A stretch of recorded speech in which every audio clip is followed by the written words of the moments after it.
오늘서부터 여호수아서 강해를 시작합니다. 가나안 땅에는 고통도 있습니다. 가나안 땅에는 전쟁도 있습니다. 가나안 땅에는 갈등과 대립이 있습니다. 가나안 땅에는 탐욕과 교만도 있습니다. 그러나 이 땅은 우리가 마땅히 정복해야 될 하나님이 주신 약속의 땅이고, 우리는 그 땅에서 하나님이 주신 그 복을 마음껏 누리면서 살아야 되는 하나님의 백성입니다. 가나안 땅에 들어가기 전에 이스라엘 백성은 애굽에서 바로의 억압과 학대 속에서 수백 년을 지냅니다. 그리고 하나님의 사람 모세를 통해서 이스라엘 백성을 자유와 해방을 시킵니다. 이스라엘 백성이 애굽을 나와서 하나님이 약속하신 가나안 땅에 들어가기까지 무려 40년을 광야에서 보냅니다. 이 광야 생활 40년, 굳이 40년을 보내지 않아도 되는데 40년을 보냅니다. 빠르게 가면 열흘길이면 충분히 애굽의 고센 땅에서 가나안까지 갈 수 있는 땅입니다. 아무리 돌고 돌아도 1년이면 충분히 갈 수 있는 그 길을 무려 40년 걸렸습니다. 광야는 한마디로 말하면 고난의 과정이고 훈련의 과정입니다. 왜 그랬을까요? 40년까지 보내지 않아야 되는 이 광야길, 40년을 보내지 않으면 안 되었던 그 이유가 무엇일까요? 두 가지라고 봅니다. 첫째는 애굽의 삶에서 익힌 이 죄에 물든 이 습성을 극복하게 하는 이 훈련의 과정, 이것을 위해서 40년 광야 생활을 거쳐야 했습니다. 두 번째는 가나안 땅에서 하나님이 주신 약속의 땅, 젖과 꿀이 흐르는 그 땅을 그렇게 젖과 꿀이 흐르는 삶을 누리길 거룩한 삶을 위한 과정이었다, 이렇게 말씀을 드릴 수가 있습니다. 자, 40년이 지나고 완벽하지는 않습니다. 영적으로, 정신적으로 완벽하지는 않지만 이제는 가나안에 들어가서 살 시기가 되었다라고 하나님께서 보셨습니다. 이제는 가나안 땅에 들어가 젖과 꿀이 흐르는 삶을 사셔야 될 때가 되지 않으셨습니까? 자, 또 하나, 이제 이스라엘 백성을 하나님이 가나안으로 인도하신 중요한 이유는 그 땅에 거하고 있는 거민들의 죄악이 관영하였기 때문이다라는 것입니다. 괜히 거룩하게 잘 살고 있는 사람, 아닌 밤중에 벼락이라도 쳐서 몰아내는 것이 아니라 더 이상 그 땅을 하나님이 약속하신 거룩한 땅에서 그 땅을 더럽히고 있는 사람들을 남겨두어서는 안 되겠다라고 하는 하나님의 심판의 때가 다가온 것입니다. 하나님이 아브라함에게 예언하신 그 말씀, 창세기 15장 16절에 내 자손이 4대 만에 이 땅으로 돌아오리니 이는 아모리 족속의 죄악이 아직 관영치 아니함이니라. 그러나 이제는 그 땅에 죄악이 넘쳐나 더 이상 그 땅을 하나님이 그대로 두실 수가 없었다라는 것입니다. 여러분, 이 땅에 죄악이 관영하면 하나님이 하나님의 방법으로 이 땅도 심판하실 것입니다. 어제 동성애 축제가 서울 시민광장에서 벌어졌죠. 참 비가 잘 오더라고요. 비 가지고 안 될 때는 불로다도 심판하실 수가 있습니다. 그러나 더 심각한 게 있습니다. 거기서 동성애자들을 위한 축복 기도회도 열리지만 축복 기도회에 참석한 사람들이 어쩌면 심판의 대상일 수도 있다라는 생각이 듭니다. 하나님의 사람이 기도하면 세상이 떨어야 되는데 하나님의 사람이 기도해도 세상은 우습게 여기는 이 세상, 이때입니다. 그러면 세상이 잘못됐냐 아니면 하나님을 믿는 사람이 잘못됐나? 저는 하나님 믿는 사람이 대단히 잘못됐다 이렇게 생각을 합니다. 숱한 곡절과 사연을 마치고 이제 가나안 땅 들어가기 일보 직전입니다. 가나안 땅에서 하나님의 백성들이 보였던 삶의 모습은 원망과 불평, 반역과 대적, 우상 숭배와 형벌, 전쟁과 정복의 과정을 거쳐서 이제 가나안을 눈앞에 두고 있습니다. 가나안은 그냥 들어가는 것이 아닙니다. 그 땅도 정복해야 되고 그 땅에도 전쟁을 치러야 됩니다. 마땅히 거쳐야 될 과정이 가나안 땅에서 기다리고 있습니다. 이스라엘 백성이 애굽을 나와서 가나안까지 들어가는 그 과정 속에 거쳐야 됐던 이 광야는 가나안에 들어가기 위해 거치는 훈련의 과정이었다면 가나안의 입성은 그간 훈련된 것을 실존에 적용해서 추수하는 과정이다. 이렇게 말씀을 드릴 수가 있습니다. 오늘 우리는 광야 과정과 또 다른 가나안 정착의 과정이 주는 교훈, 여호수아 전체를 통해서 한번 조감해 보는 것도 필요하다. 오늘은 여호수아 1장 2절이 아니라 여호수아 전체를 함께 상고해 보겠습니다. 여호수아서에 나오는 이 가나안 정복의 과정을 보면 이것이 오늘 살아가는 우리 신앙인의 삶의 모습이 거의 일치하고 있지 않느냐. 우리의 삶을 돌아보면 거의 여호수아의 가나안 정복의 그 과정을 반복하고 있다. 이런 생각이 듭니다. 이스라엘 백성이 가나안에 들어가서 첫 번째 하나님이 그들에게 하신 것이 뭐냐? 아니, 이스라엘 백성이 가나안 정복 직전에 하나님께서 그들에게 행하신 것이 뭐냐? 가나안 땅을 너희에게 주겠다라는 가나안 그 땅에 대한 하나님의 약속을 확인시켜 주십니다. 다시 말하면 하나님이 하나님의 백성을 향한 그 약속은 결코 변개되거나 취소될 수 없다라는 것을 기억하셔야 됩니다. 우리 성도님들을 하나님의 자녀로 삼으셨을 때 여러분을 향한 하나님의 약속이 계십니다. 알고 계십니까? 하나님의 약속을 받지 못하고 하나님을 믿는 신앙생활을 한다. 이것은 한마디로 말하면 어불성설이다. 말도 안 된다. 우리 성도님들 자나깨나 여러분 삶 속에 늘 기억해야 될 것이 뭐냐? 나를 향한 하나님의 뜻은 이것이다라는 것을 마음에 새기면서 하루를 지내셔야 됩니다.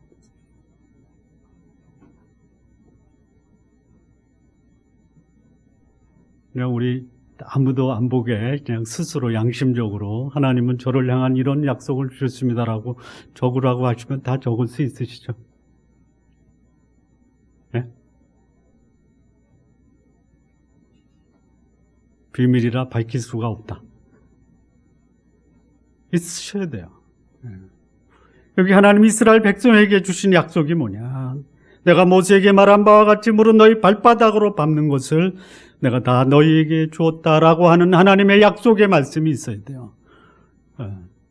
오늘 하루를 시작하면서 하나님 오늘 하루 3끼 그냥 잘 먹게 해 주십시오. 이것으로 여러분이 그것을 하나님의 약속의 말씀이라고 한다면 여러분은 하나님과 전혀 무관한 삶을 사는 사람이에요. 나에게 주신 반드시 이루어야 될 그 약속을 확인하면서 하루를 시작하시기 바랍니다. 자, 그 약속의 말씀을 확인하고 이스라엘 백성이 취한 행동의 첫 번째 행동이 뭐냐면 가나안 땅을 정탐하는 것입니다. 하나님이 약속을 주셨으면 그냥 들어가면 되지 무슨 정탐을 하느냐. 하나님은 약속을 하십니다. 그러나 사람은 그것을 자기 몸으로 실행을 해야 될 책임이 있습니다. 가나안을 주셨으니까 그냥 들어가서 누리자가 아니라 내가 해야 될 일을 반드시 해야 됩니다. 그 땅이 어떻게 되었는지, 무슨 준비를 해야 되는지, 그 땅을 정탐하는 일.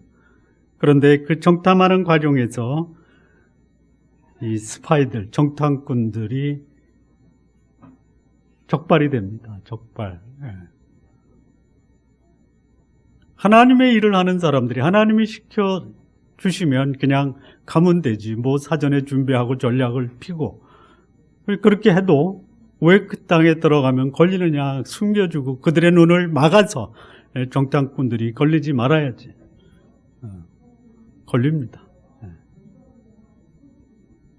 그런데 거기에 하나님은 함께 하나님의 약속을 믿고 들어가는 그 사람들과 동행하신다라는 것입니다. 여리고를 정탐할 때 정탐꾼들이 적발이 되고 걸려서 추적을 받습니다. 그런데 거기에 하나님이 누구도 예상하지 못했던 한 사람을 예비하시고 그들을 통해서 하나님은 하나님의 사람을 보호하십니다. 왜 정탐꾼으로 들어가냐? 들어가는데 왜 걸리느냐? 이것은 문제가 아닙니다. 그것은 얼마든지 있을 수 있어요. 놀라운 것은 하나님의 뜻에 순종해서 살아가는 그 사람을 위해서 하나님이 전혀 예상치 못한 사람을 준비하신다라는 것을 기억하셔야 됩니다. 세 번째는 이제 정탐꾼이 돌아와 가나안을 정복하는 정복이 시작이 됩니다. 그런데 앞에 요단강이 가로막혀 있습니다. 요단강을 어떻게 건넜습니까? 1번 다리를 놓아서 건너갔다. 2번 나룻배로 건너갔다. 3번 언약궤를 메고 건너갔다. 말이 됩니까? 말이 됩니까?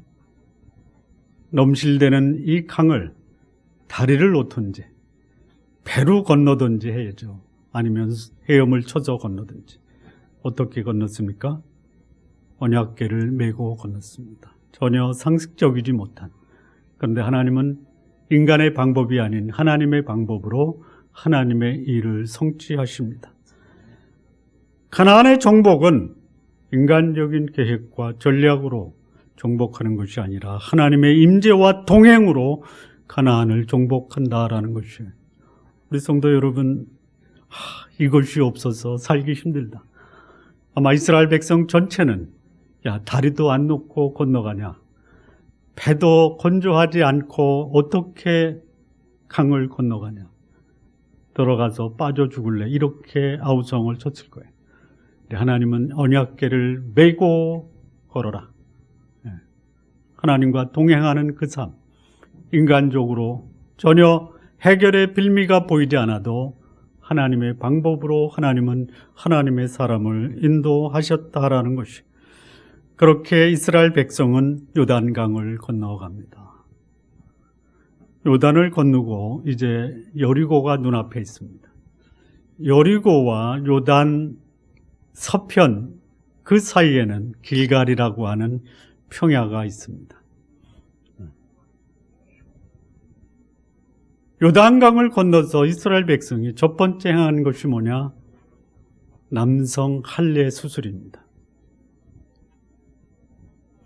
여러분, 지금 전쟁을 눈앞에 있으면 군인들이 거기서 해야 될 일이 뭐예요?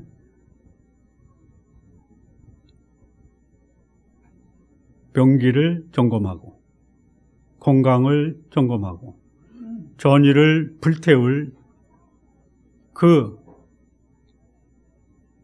사기를 올리는 그 일을 해야 되는 것이 전쟁을 앞두고 행하는 군인들의 모습 아닙니까? 그런데 그 앞에서 뭘 하고 있냐면 할례를 행하고 있습니다. 할례는 뭐냐면 나는 하나님의 백성이다라고 하는 정체성을 확립하는 것이 할례입니다. 다시 말하면 거룩한 하나님의 백성의 표시를, 남성들 성기의 표피를 베는 수술입니다.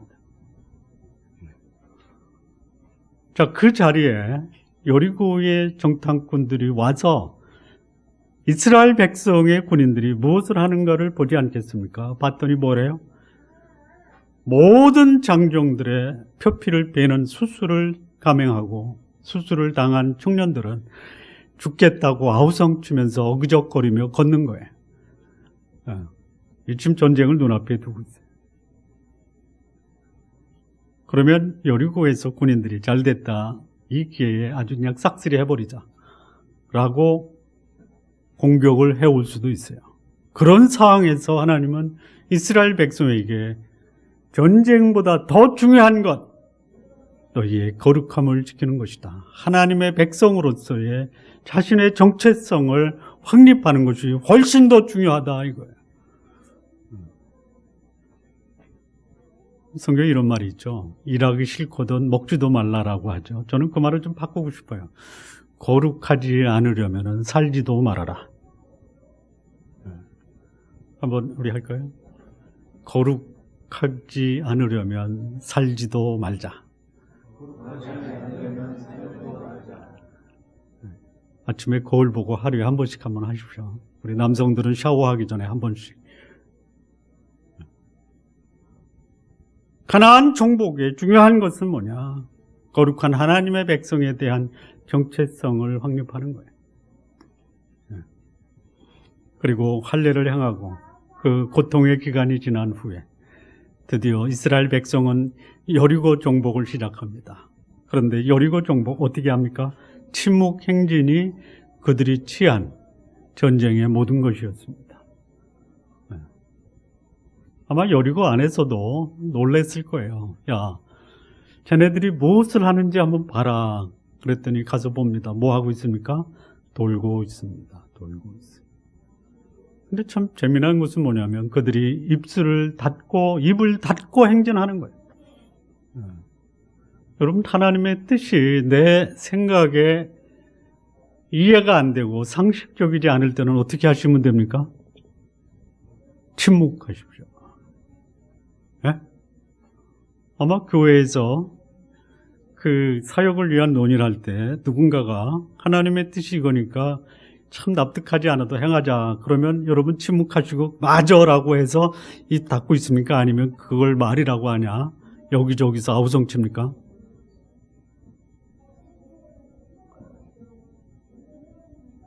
그 교회 일에 참여하지 않고 참석 안 해봐서 무슨 일이 벌어지는지 잘 모르시죠? 하나님의 뜻이 내 생각과 내 상식과 내 논리에 맞지 않으면 어떻게 하세요? 침묵하세요. 만약에 침묵을 열어놓고 말할 수 있는 기회를 주면 뭐라고 얘기했을까요? 돌 거예요. 돌아요. 하나님 말씀이니까 어길 수 없어요. 돌면서 무슨 말을 할까요? 아마 이런 말 할 거예요. 야, 우리가 왜 도냐? 우리가 돌았냐? 돌게? 쟤네들이 볼 때 우리 돌았다라고 말하지 않겠냐? 그래도 돌아야 되냐? 계속 돌았다라는 말만 할 거예요. 여러분, 하나님의 말씀을 순종하는 삶은 때로는 미친 짓처럼 보일 수도 있어요. 여러분, 상식적으로 비논리적이고 비상식적인 거 신앙이라는 이름으로 우리가 해야 되겠냐? 이게 만약에 침묵의 기회를 열어놨다면 그렇게 해서 더 이상 돌지 않고 거기에 주저앉았을 거예요. 다행히 마지막 순간까지 하나님은 이스라엘 백성에게 침묵을 요구하셨고 이스라엘 백성은 침묵의 행진을 마지막 순간까지 하고 마지막에 함성을 지를 때 여리고는 무너져 내렸어요. 여러분, 마지막까지 침묵에 순종을 하시기 바랍니다. 그래서 여리고는 무너집니다. 그리고 그 다음 성이 뭐냐면 아이성입니다. 아이성. 근데 아이성에서 무참하게 패배하고 맙니다. 왜 그랬을까요? 여리고도 손 하나 깜짝 안 하고 무너뜨렸는데 아이성쯤이야. 아이성은 아이에 걸맞게 아이와 같이 아주 약한 성이었습니다. 여러분, 아이들 보면 만만하게 보이시죠? 아니신가?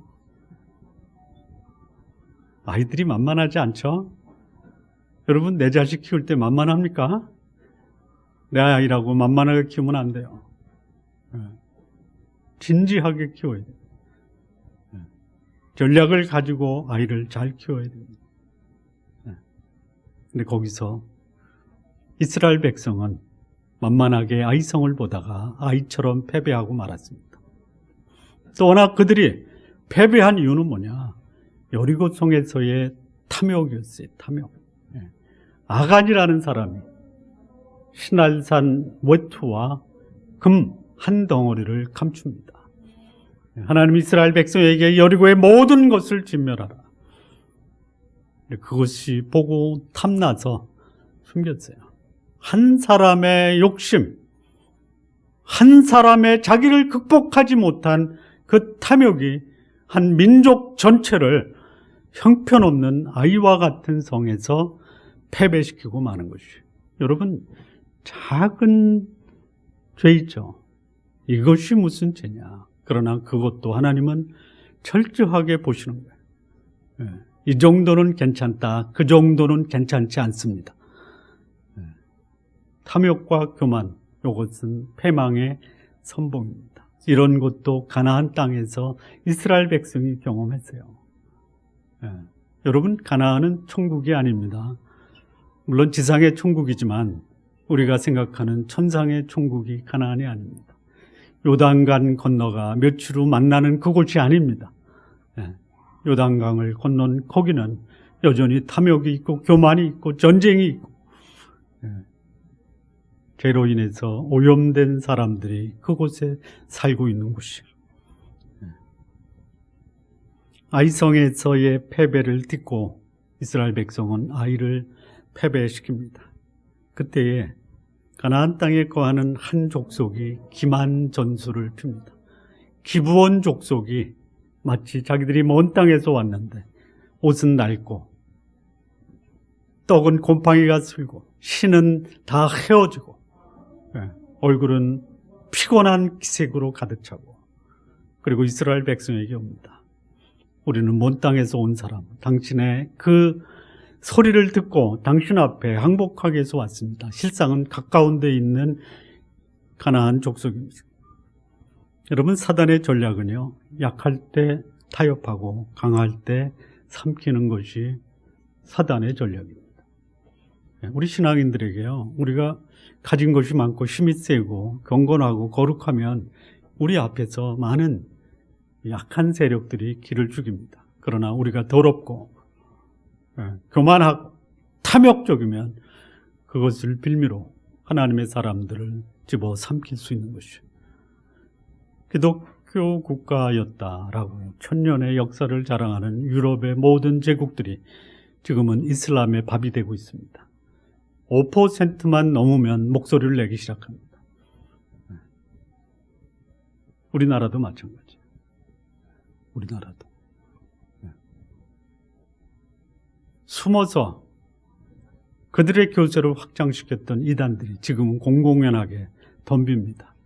덤벼요. 신천지 아웃. 요거 법에 저촉된다고 고발할 기세입니다.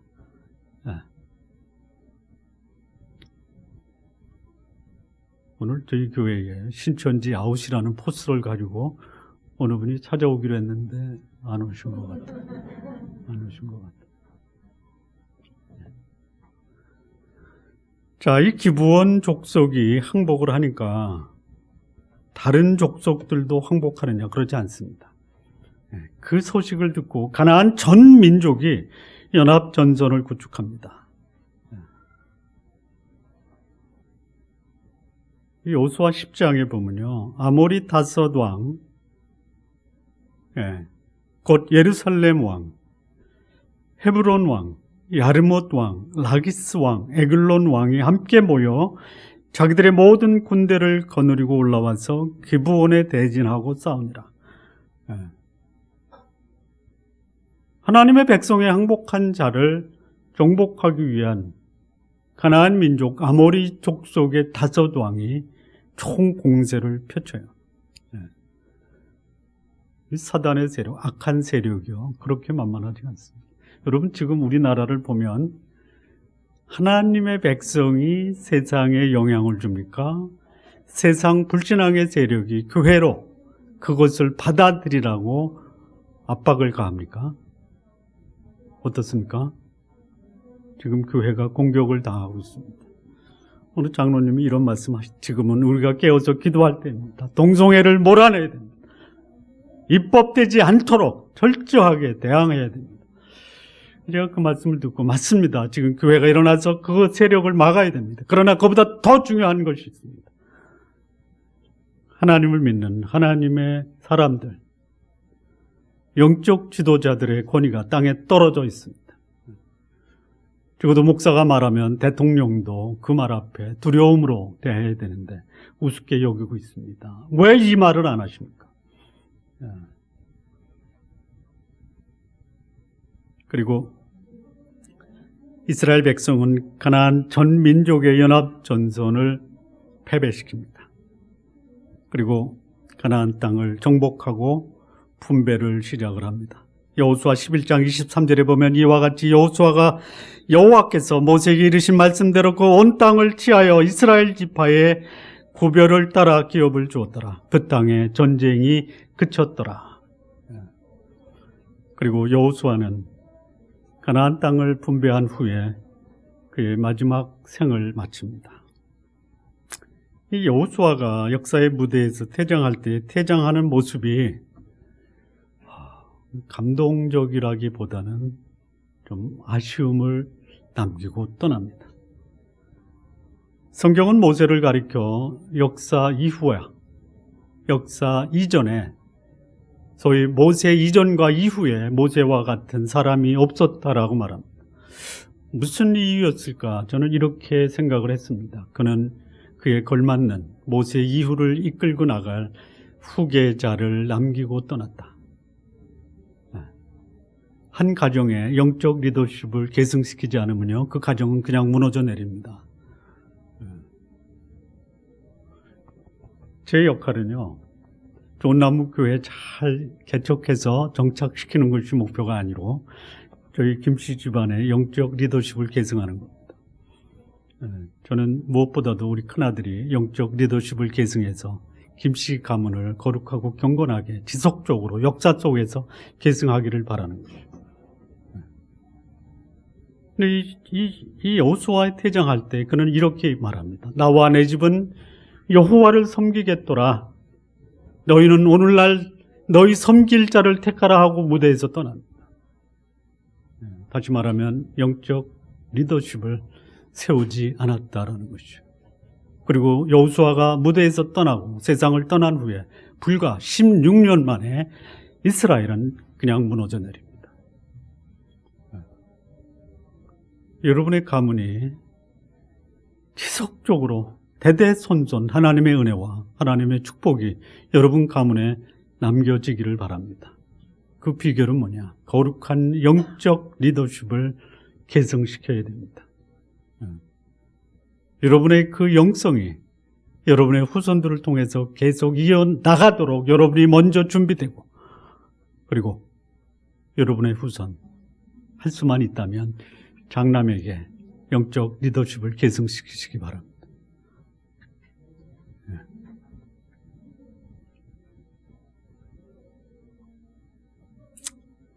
자, 오늘 이 여호수아 전체를 통해서 여러분과 함께 나누고 싶은 그 주제는 뭐냐면, 이 가나안 땅, 적각거리 흐르는 가나안 땅에 정착하기 위해서 하나님의 백성이 가져야 될 삶의 원칙은 무엇인가? 세 가지만 말씀을 드리겠습니다. 자, 첫 번째입니다. 여호수아 1장 8절을 보면 이 율법책을 내 입에서 떠나지 말게 하며 주야로 그것을 묵상하여 그 가운데 기록한 대로 다 지켜 행하라. 그리하면 내 길이 평탄하게 될 것이라 내가 형통하리라. 하나님의 백성의 삶의 원칙은 뭐냐? 하나님의 약속의 말씀을 신뢰하고 순종하는 삶을 살아야 한다라는 것입니다. 적각꿀이 흐르는 땅에서 사는 것 중요합니다. 좀 더우신가요? 에어컨이 나간 것 같아요. 예. 뭐 덥는 줄 모르는데 제가 말하니까 막 더워지기 시작하죠.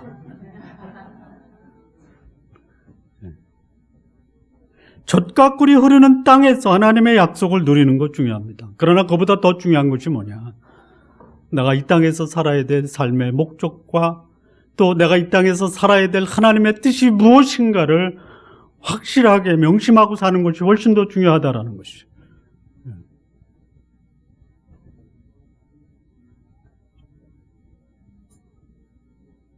하나님이 주신 약속이 뭐냐? 가나안 땅을 나에게 주셨다라는 것을 신뢰하라. 정복하기 전입니다. 정복하기 전이에요.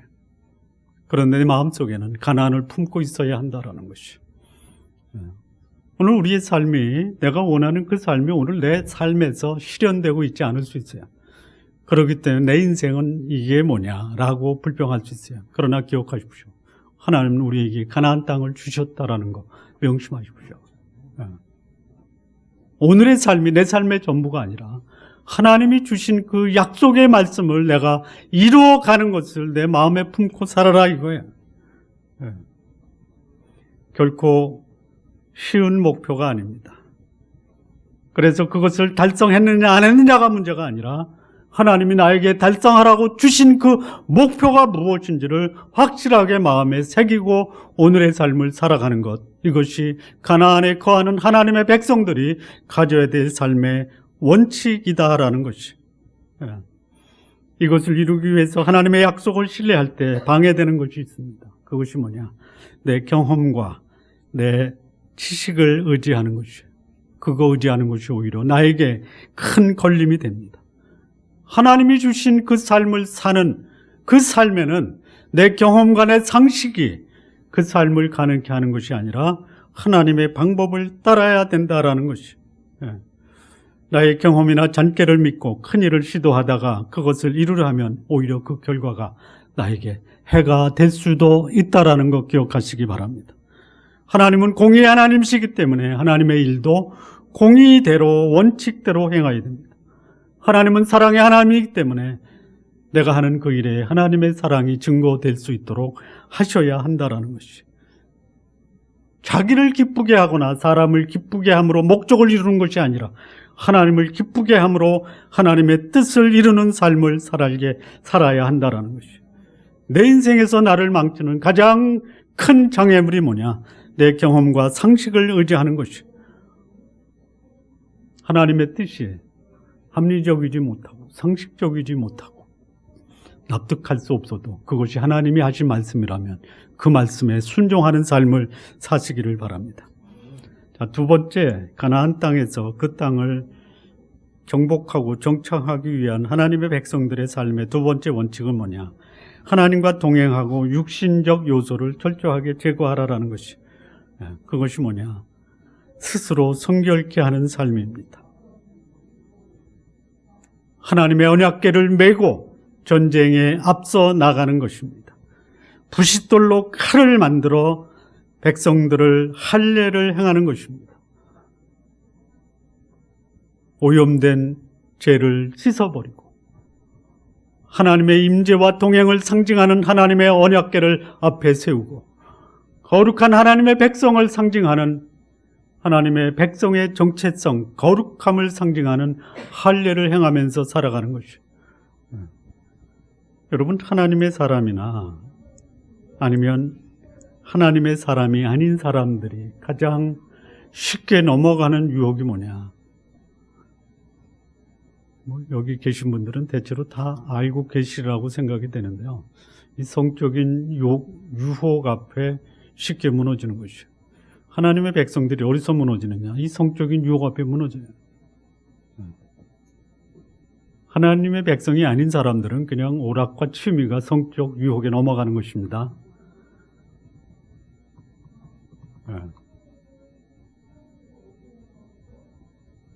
아닌 것처럼 그런 일이 있어? 이렇게 얼굴 표정 관리하시는데요. 그냥 오락과 취미예요. 역사의 현장을 방문할 때 잘 보존되고 있는 곳 중에 하나가 어디냐면 폼페이라고 하죠. 폼페이. 여기서 이런 말을 해도 되는지 모르겠네. 할까요 말까요?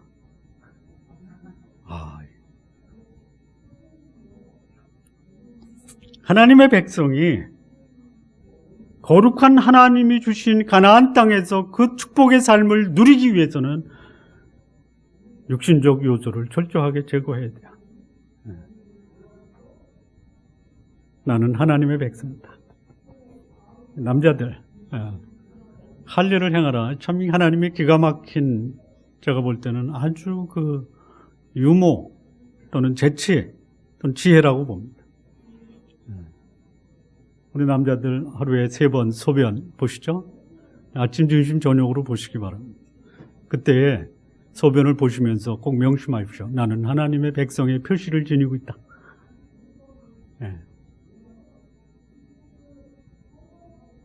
소변 볼 때와 보고 난 다음이 바꿔지죠. 네?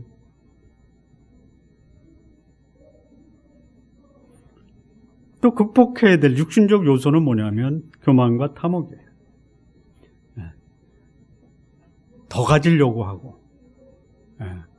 다른 사람보다 더 우쭐거리려고 하고.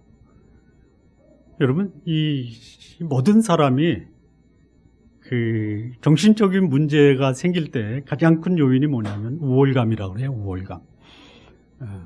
우월감이 안 되니까 그의 반대, 그건 뭐냐, 열등감이. 똑같은 거예요. 동면에 양면이에요.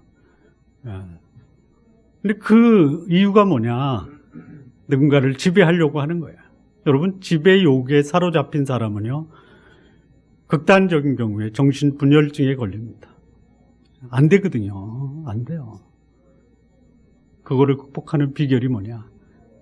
쉽게 얘기하면요, 나에게 주어진 대로 감사하면서 받아들이고 사는 거예요. 있으면 있는 대로, 없으면 없는 대로, 잘나면 잘난 대로, 못나면 못난 대로 그냥 받아들이고 사는 것이 건강한 사람들의 삶의 모습입니다. 바꾸려고 하고 지배하려고 하고 자기 탐욕을 충족시키려고 하다가 가장 피해를 보는 사람이 누구냐? 본인 자신이에요. 가나안 땅에 정착해서 하나님이 주신 젖과 꿀이 흐르는 그 삶을 사는 비결이 뭐냐? 삶의 원칙이 뭐냐? 자기를 괴롭히는 탐욕과 교만을 극복하는 것입니다. 세 번째입니다. 세 번째. 가나안 땅에서 하나님의 백성이 살아야 될 삶의 원칙은 뭐냐? 영적 분별력을 가지라는 것이. 가나안 땅에도 이 젖과 꿀이 흐르는 땅에 사는 동안 영적 지도자와 하나님의 백성을 현혹시키는 현상들이 얼마든지 있어요. 보이는 것이 전부다라고 주장하는 그 흐름에 우리가 아주 익숙하게 젖어 있어요.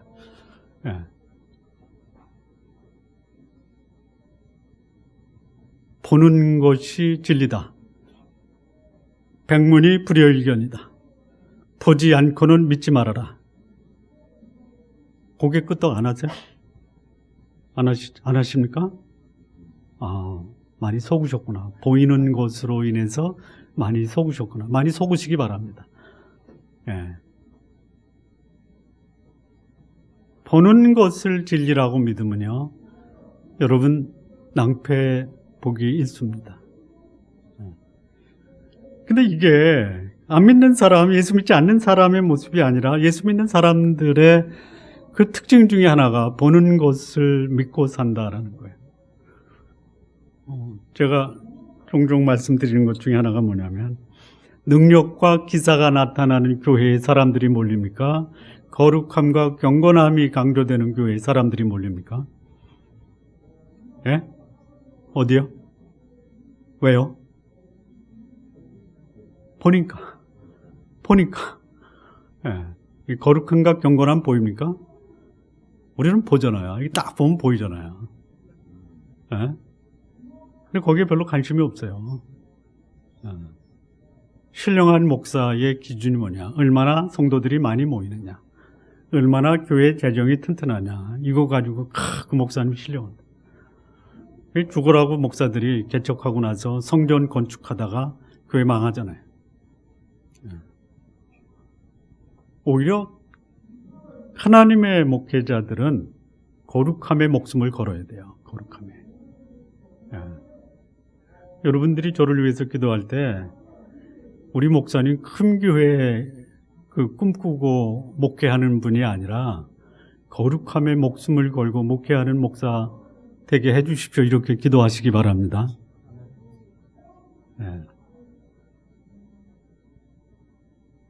여러분, 하나님이 여러분에게 보여주십니까? 그냥 가슴에 손을 얹고 하나님 저에게 왜 안 보여주십니까? 라고 기도한 적이 많습니까? 저에게도 보여주셔서 감사합니다라고 기도하십니까? 안 보여주시죠? 안 보여주시죠? 예? 이 생활 언제 끝날 것이냐? 제발 좀 그냥 꿈속이라도 한번 좀 보여주십시오. 이렇게 간절한 마음으로 기도하죠. 그래도 안 보여주시죠? 감사하시기 바랍니다. 안 보여주는 게 감사하는 것이에요. 왜 그런지 알아요? 너는 안 보고도 믿지 않냐? 보고서 믿는 사람은 계속 보러 다닌다. 그것도 돈 내가면서.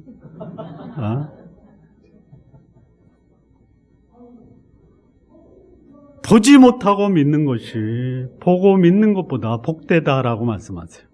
하나님의 말씀입니다. 진짜 저도 안 보여주세요. 미치게 안 보여줘. 좀 보고 싶은데. 안 보여주세요. 안 보여주세요. 한 번도 안 보여주세요. 근데 그게 감사한 거예요. 그래서 하나님 붙드는 거예요. 영적 분별력, 눈으로 보는 것으로 판단하지 말라. 이스라엘 백성이 속았어요. 기브온 거민에게. 보는 것으로 판단하다가 당하고 마는 것이에요. 보는 것으로 하나님을 믿는 것, 그거 극복해야 되는 것이에요. 보려고 하는 것이 하나님이 약속하신 이 복된 삶을 방해하는 큰 장애물이에요. 우리 신앙인이 자신 앞에 문제가 있을 때 그 문제의 답을 하나님이 보여주실 것을 구하지 말고 하나님이 무엇을 말씀하시는가에 집중해야 돼요. 우리 지혜에는 한계가 있습니다. 우리의 지혜를 믿고 결정하는 것이 나중에 후환이 될 수도 있다는 거 기억하시기 바랍니다. 그 다음에 이 영적 분별력에는요, 이 가나안 민족의 규모에 겁내지 말라라는 것이에요. 앞서 말씀드린 대로 기브온 족속이 이스라엘에게 항복을 하니까 그 가나안 땅에 거하는 가나안 족속들이, 아모리 족속들이 연합을 해서 이스라엘을 공격하지 않습니까? 그거를 두려워하지 말라라는 것이에요. 재미난 게 있는데요. 여호수아 10장 1절 2절을 보면요, 여호수아가 아이를 취하여 진멸하되 여리고와 그 왕에게 향한 것 같이 아이와 그 왕에게 향한 것과 또 기브온 거민이 이스라엘과 화친하여 그 중에 있다 함을 예루살렘 왕 아도니 세덱이 듣고 크게 두려워하였으니 이는 기브온은 왕도와 같은 큰 성임이요 아이보다 크고 그 사람들은 다 강합니다. 강한 기브온 사람이 이스라엘에게 항복을 해요. 화친을 청한 것이. 그 소식을 듣고 아모리 족속 5 왕이 연합을 해서 공격을 하는데요. 연합군입니다. 그리고 예루살렘 왕 이름은 뭐냐면 아도니 세덱이. 여러분, 하나님 안 믿는 사람이 하나님의 이름을 도용한다라는 거 아십니까? 아도니 세덱의 뜻이 뭐냐? 아도니, 나의 주님, 이런 뜻이에요. 세덱, 왕이에요. 나의 주는 왕이십니다. 하나님은 나의 왕이십니다라는 뜻이에요. 근데 그들이요, 크게 두려워하였다.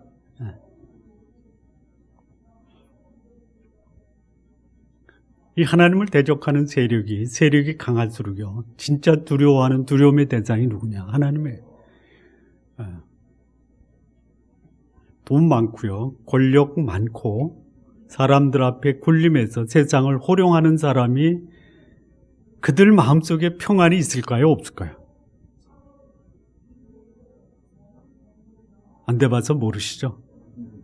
근데 대한민국 최고의 부자였고 최고의 권력자, 그 마음속에 떠나지 않는 한 가지 공통점이 있었는데 그것이 뭐냐? 불안이었어요. 불안. 여러분 지금 불안하지 않으시죠? 불안한 사람은요, 공통점이 있어요. 잘 나가는 사람들이에요. 그러니까 못 나가면서 두려워할 것이 없는 것을 감사하시면서 사시기 바랍니다. 무슨 말씀인지 잘 못 알아들으시죠? 그 불신앙의 세력이 하나님의 백성을 두려워하면서 필사적으로 하나님의 백성을 대적하고 몰아내려고 한다라는 거예요. 그런데 그들이 하나님의 백성을 두려워하고 하나님의 백성 앞에서 그들이 간담이 녹는다라고 말합니다. 두려워하지 마십시오. 오히려 우리가 하나님 앞에 거룩하지 못한 그 삶을 사는 것을 두려워하시기 바랍니다. 세상이 만만치 않습니다. 그러나 그렇다고 그들 앞에서 그들을 두려워하고 겁먹을 필요가 없어요. 하나님이 주신 땅에서 담대히 하나님의 능력을 의지하고 거룩한 삶을 살면은 하나님은 그 가나안 땅, 젖과 꿀이 흐르는 그 땅을 우리에게 보장하신다. 이것이 하나님의 백성이 가나안 땅에서 가져야 될 삶의 원칙입니다. 세 가지입니다. 하나님의 말씀을 신뢰하고 순종하십시오. 육신적 요소를 철저하게 제거하십시오. 그리고 세상을 분별하는 영적 분별력을 갖고 하나님이 약속하신 가나안 땅에서 사시기 바랍니다. 마무리 짓겠습니다. 가나안 땅, 젖과 꿀이 흐르는 땅, 그 땅은 하나님이 우리의 것으로 주셨습니다. 그렇다면 우리는 그 땅을 우리의 것으로 만들어야 됩니다. 하나님이 주신 약속의 땅이기 때문입니다. 그러나 거룩함을 지키지 않는다면 하나님이 주신 젖과 꿀이 흐르는 그 땅이 광야로 변하고 말 것입니다. 나의 육신적 욕망이 오히려 나의 간절한 소원을 물거품으로 바꾸고 말 것이에요. 우리를 혼란시키는 이 불신앙의 유혹을 분별하셔야 됩니다. 아무리 위협적인 불신앙의 공격 앞에서도 하나님을 의지하고 하나님의 말씀에 의지해서 그 유혹과 공격을 마땅히 막아내어야 합니다. 우리 좋은나무교회 성도 여러분, 가나안 땅, 그 땅에 들어가 그 땅에 정착하시기를 바랍니다. 그러나 그 땅에서 그 삶을 지속적으로 누리기 위해서 거룩한 삶만은 결코 포기하지 마십시오. 그리고 나를 유혹하는 이 유혹의 세력을 분별할 수 있는 분별력을 가지시고 여러분의 육신적 삶을 거룩한 삶으로 변화시키는 삶으로 하나님이 주신 가나안 젖과 꿀이는 그 땅이 여러분의 땅이 되시기를 진심으로 바랍니다. 기도하시겠습니다.